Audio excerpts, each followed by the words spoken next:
Pukul 7.50 pagi, first order kita dah dapat Texas chicken. Mari kita collect dulu. Nombor 759. 759. Alright, settle. Collect.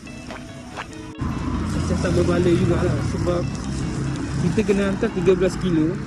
Bayaran yang dia bagi hanyalah RM11. Okey lah ni makin kurang lah fair grab ni. Kalau untuk part time boleh lah cari duit sampingan kan. Kalau untuk full time sakit juga. 13 kilo jalan, fare yang dia bayar hanya RM11. Hari ni kita letak depan ni. So aku takut jatuh kalau tak rambut.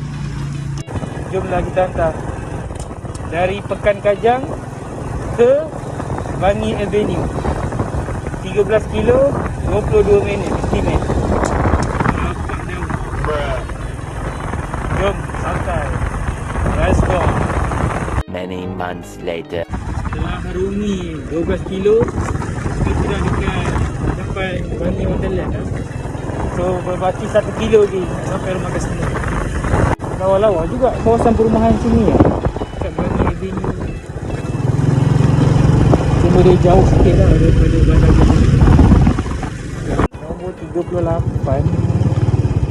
Okey, ni hijau.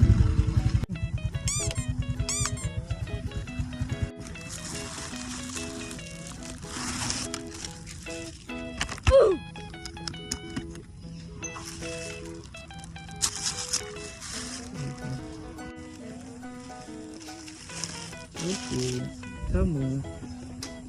Delivered RM12.